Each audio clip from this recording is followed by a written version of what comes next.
Marce, que es mi próxima invitada, Marcela Almirón, que es grafóloga y nos viene a hablar del eneagrama. En este caso, del eneatipo 1, que es la esencia del eneatipo 1 justamente, que es esta del ego, ¿no? Del que quiere ser perfecto.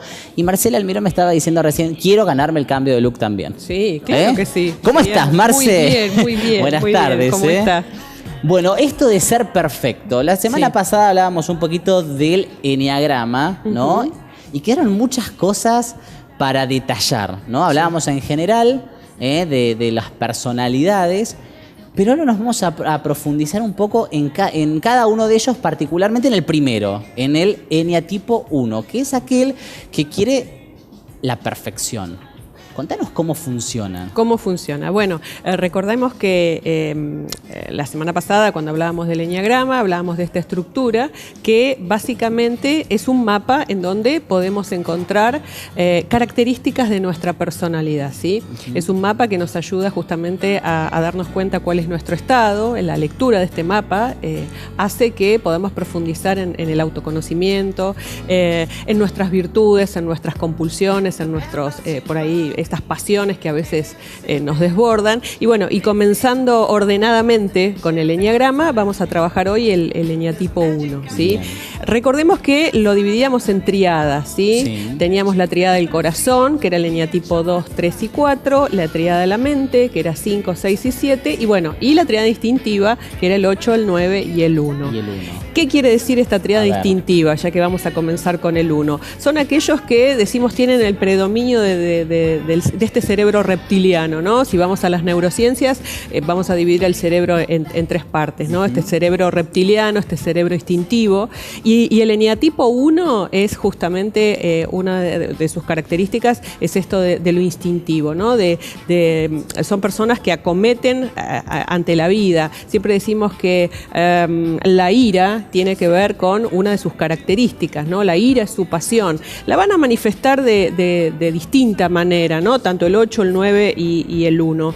Y en el caso del 1, ¿qué ocurre cuando siente ira? Porque la siente, ¿no? Y sobre todo va a sentir ira en tanto y en cuanto no encuentre este mundo perfecto, ¿no? Porque lo que busca es eso, la perfección en el mundo. Esta ira muchas veces es reprimida por el eneatipo 1. Son estas personas que ordenadas, metódicas, responsables. Entonces, cuando encuentran afuera, ¿no? de su mundo algo desordenado, algo no bien hecho, alguna responsabilidad no cumplida, bueno, obviamente esta pasión es la que los domina.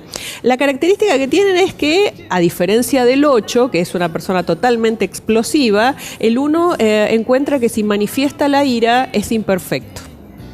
O sea, manifestar la ira sería como una imperfección. Exactamente, para la esencia 1, para la energía 1, esto de manifestar la ira es como una imperfección. Y no quieren mostrarse imperfectos. Pero ¿cómo guardás la ira, me refiero, ¿no? ¿Cómo uno contiene esa ira para justamente no considerar una situación imperfecta, ¿no? No considerarse. Claro. Lo que ocurre es que suelen tener comentarios irónicos, punzantes.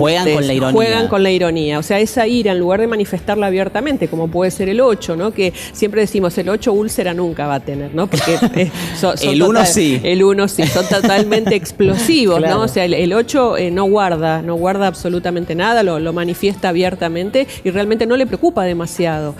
Recordemos, Nacho, que son características generales, como decimos siempre, ¿sí? Después hay que ver cada mapa. Hay que responder, hay que adherir o no a ciertas afirmaciones que son 270, Exactamente. Así que hay que sentarse, leer con tranquilidad y empezar ahí a elegir, o sea, claro, a trabajar justamente con estas afirmaciones. Bueno, entonces, ¿qué pasa? Tiene estos comentarios irónicos, punzantes. Siempre decimos que el eneatipo 1 tiene como característica esto de perderse mucho en las formas, ¿no? Y no va al fondo. Quizás puede hacer comentarios irónicos como, deja, yo lo hago, ¿no? Es como diciendo encubiertamente, no servís para esto. Es tremendo. Sí. Es tremendo el eneatipo 1, te digo. Sí, sí, en realidad vamos a hablar de estas generalidades tanto digamos, en su peor versión como en su mejor versión, porque en su mejor versión podemos encontrar una persona totalmente organizada, son sumamente eficientes, son personas que planean, organizan, entonces realmente son mucho más estructurados. Sí, hay mucha estructura. Desde lo corporal incluso, a veces vemos, ¿no? Desde lo corporal que son personas que es como que están en su eje, ¿no? Claro. Y esto de encontrar cosas imperfectas o fuera de su lugar o no bien hechas según sus parámetros hace que el uno realmente reaccione. Pero se pierde muchas veces en pequeños detalles, porque también es muy detallista, y no va al fondo de las cosas, a lo realmente importante. ¿Y por qué se pierde en esos detalles y se olvida quizás de la raíz? Claro, su pasión tiene que ver con esto, con la ira ante la imperfección, ¿no? Claro. O sea, lo que los domina, esta pasión que ellos van a tener por la ira tiene que ver con esto de la perfección, ¿sí? Y la virtud que van a tener es la serenidad. ¿Sí? Esa es una virtud, la serenidad. Claro, el uno, cuando encontramos que la persona está en su eje, ¿sí? Va a ser una persona sereno. Si bien, obviamente, tiene estas características del orden, pero va a ser un orden con cierta medida, ¿no? Claro. Porque si no, van al extremo. Cuando encontramos que la persona está fuera de su eje, lo que vemos es esta virtud potenciada, ¿no? Entonces, es la perfección al extremo. Y pueden ser personas que tengan obsesiones, ¿sí? Sean personas realmente con muchísimas dificultades interpersonales. Y me pregunto, ¿no? ¿Cuál sería el vínculo de este eneatipo con los del grupo? Con los del grupo, ¿no? Claro. El eneatipo 1, el resto de las esencias. Claro, el resto de las esencias. De los otros atributos. Lo que pasa que vamos a encontrar, por ejemplo, lo vamos a vincular de distinta manera, porque podemos vincular, por ejemplo, el eneatipo 1 con lo que se denomina sus alas. ¿Qué son las alas? Son sus vecinos. O sea, el 1 va a tener ala en 9 y va a tener ala en 2. Bien. ¿Sí? ¿Qué quiere decir esto del ala? Lo que vemos es el equilibrio de la persona, ¿sí? Entonces este uno ordenado, perfecto, va a necesitar de que el 9 es el pacificador, ¿sí? Bien. Es esto de estar con la serenidad y la paz. Y el 2 tiene mucho que dar, ¿no? Es este colaborador, es esta persona que vive en pos de los otros. Ahí vamos a tener un equilibrio, por ejemplo. Y me pregunto, ¿se banca el 1 que venga el 2 a colaborar? ¿O le vas a chocar un poquito? En realidad no podemos generalizar, tendríamos que ver, bueno, en qué estado está este 2, claro, en qué estado está este 1. Pero puede que haya ahí algún choque, digo sobre todo pensando en la perfección, del 1, ¿no? En realidad vos fíjate, ¿qué va a pasar? El 2 lo que quiere es colaborarte, ¿no? Es esta persona que ha venido a este mundo a brindarse a los otros, que pertenece a la triada del corazón, ¿no? Pertenece a lo que denominamos este cerebro límbico, este cerebro emocional. Un día, si querés, podemos hablar de neurociencias y un poquito ahí vamos a expandirnos en este tema. ¿Qué pasa con esta persona que colabora o esta persona que se brinda, que está muy preocupada por las necesidades del otro? Pueden hacer un muy buen equipo. Siempre tenemos que ver si ambos están en el eje, ¿no? Claro. Si ambos están, digamos, con estos atributos en luz, como lo llamamos desde el eneagrama. Y después, hablábamos un poco de las virtudes. Sí. Y hablando de esto de la perfección, ¿cómo lo trabaja el eneatipo? Bueno, el eneatipo 1, este que ya no sé si sería una virtud el hecho de la perfección. Claro, su virtud es la serenidad. Claro, porque la virtud es la serenidad, pero en esto de la búsqueda constante del ser perfecto, ¿cómo lo tiene que trabajar a la hora de vincularse con el resto? Bien, básicamente con la flexibilidad y empezar a entender que el otro siempre es distinto a mí, el otro siempre es un otro, con sus características que me van a agradar o no me van a agradar, ¿no? Pero es como empezar a entender que el mundo no es solamente como a mí me gusta o no es de esta manera, ¿no? Entonces el trabajo que tiene un 1 es la flexibilidad. Claro. Es esto de empezar a entender que el otro va a funcionar de una manera distinta. Seguramente todos, a medida que voy hablando, se les van presentando personajes. Podemos tomar un personaje famoso como para identificarlo. A ver, ¿quién es, por ejemplo, eneatipo 1? Por ejemplo, fíjate, ¿te acordás del Chavo? Sí. Bueno, el profesor Girafales. Claro, ahí tenemos algo que es muy además era popular. Claro, ves desde su corporalidad, claro. Veíamos, ¿no? Esa perfección que que el profesor tenía de manera permanente, desde cómo caminaba, cómo se movía, ¿no? Entonces, esto de qué manera este personaje se relacionaba, ¿no? Desde la perfección, desde esto de cómo debe ser, y también desde su función de profesor. De profesor, claro. ¿no? Y tienden a, por ejemplo, ¿no? Hablando un poco ahora que haces mención, Marce, a un poco las carreras, ¿no? O las profesiones. ¿Qué tipo de profesiones, por ejemplo, suelen tener los eneatipo 1? Bueno, pueden tener cualquier profesión, pero van a tener una tendencia en esto del orden y la perfección. Por ejemplo, contadores, ¿sí? Contadores, personas que trabajan Llegás en a un contador eneatipo 1. No necesariamente, eso es lo que no tenemos eso que no hay hacer. que hacerlo, Eso no tenemos que hacerlo. Nada más, No, si pero bien, si no me reta Marce. Si bien, Nacho, obviamente, cuando conocemos, interactuamos con las personas, uno vamos viendo. Les sí, surge por como supuesto, eso. por supuesto. Sí, pero siempre decimos son hipótesis. Nosotros a ciencia cierta no podemos saberlo. Pero sí, el conocer el eneagrama, ¿qué puede hacer? Me puede dar una cantidad de información adicional a la hora de relacionarme, ¿no? Entonces, si yo tengo que vincularme con un 1, obviamente sé perfectamente que esta persona va a tener como muy importante características como la responsabilidad, la organización, la planificación, ¿no? Y sobre todo el control. Ese es otro de los temas que también tiene el 1. El control de la situación o el autocontrol. De ambas. Ah, bien. De ambas, ¿sí? O sea, obviamente que al eneatipo 1 le gusta el control, ¿no? El poder chequear que todo esté en orden. Porque tiene que salir todo a la perfección. O sea, tiene que chequear todo. Exactamente. Te voy a dar un ejemplo de la vida cotidiana. A ver. A veces puede ocurrir, no sé, que una familia esté almorzando, bueno, llega el padre y se sientan a la mesa a comer normalmente, ¿no? Con muy buen ánimo. Y en un momento dado alguien dice, no está la mayonesa. Bueno, se levanta el padre, va a buscar la mayonesa, y un eneatipo 1 que, por ejemplo, encuentre la mayonesa destapada, ¿ven? Ahí va, no va al fondo, va a la forma, arma un escándalo, ¿no? O sea, y se ponen todos mal por una situación que o no estaba en su lugar o no estaba en la forma que esta persona... responde, claro. Vamos a un ejemplo patológico. ¿Te acordás de la película Durmiendo con el enemigo? Una película de Julia Roberts muy vieja. Bien, ¿te acordás cómo era la trama de la película, no? O sea, era una persona, su esposo era una persona totalmente violenta, la obligaba, por ejemplo, a acomodar las toallas al mismo nivel, ¿no es cierto? Ese tipo de obsesiones, ¿sí? Claro. Ahí tenemos distancias muy, muy fuertes, ¿no? Entre un eneatipo... Podría ser hasta como un TOC. Podría, obviamente, que lo tendría que diagnosticar un profesional de la salud, pero sí, claro que sí. O sea, esa obsesión de no sé, de dejar las toallas al mismo nivel, ¿no? Ahí tenemos ejemplos de películas. Claro, imagínate además cómo este tipo de personalidad no se tiene que vincular con el otro. ¿Se lleva bien un eneatipo 1 con... Sí. ¿Otro igual? ¿Con otro 1? Sí, con otro 1. Se puede llevar bien, siempre decimos esto, que se puede llevar bien en tanto y en cuanto haya pautas, ¿no es cierto? A ver, este eneatipo 1, ¿cuáles son sus responsabilidades? Y este eneatipo 1, ¿cuáles son? ¿No?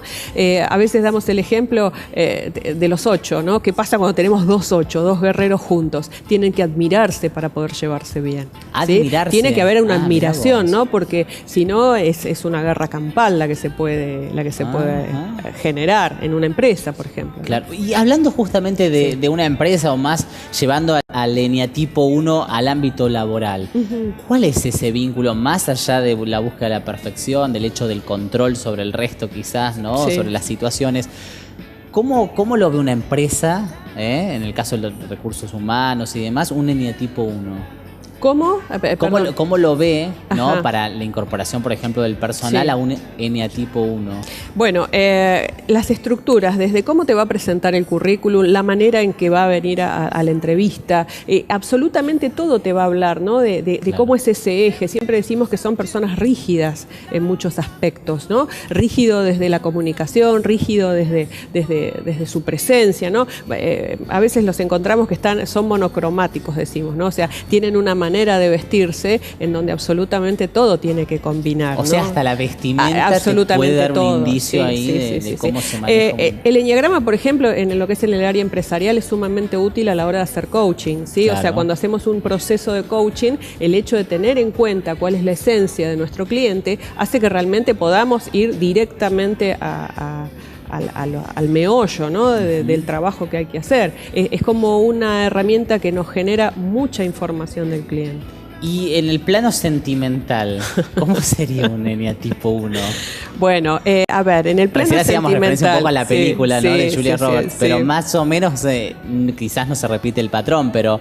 No, porque ahí teníamos un eneatipo enfermo, absolutamente, claro, el de la película. Pero sí. si no, ¿cuál es el rasgo general de un eneatipo 1? Si yo me tengo que vincular amorosamente con un eneatipo 1, la prolijidad no va a ser un tema menor, ¿sí? Claro. O sea, tenemos que tener en cuenta que este eneatipo 1, la perfección ante todo, por lo cual va a buscar una persona que realmente cumpla con esos cánones, esos parámetros, ¿no? Claro.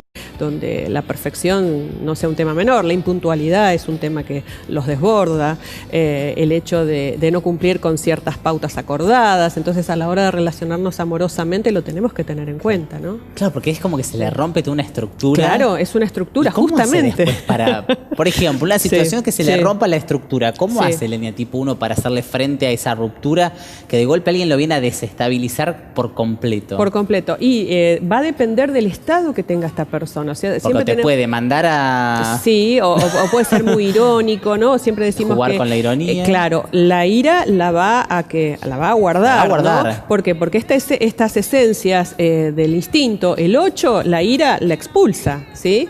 El 1 es la contracara, ¿por qué? Porque la reserva, la guarda, y el 9 la esconde absolutamente, ¿no? Claro. Pero no quiere decir que la ira no esté, ¿no? La ira los va a dominar de manera diferente, pero los va a dominar. ¿Y el ego?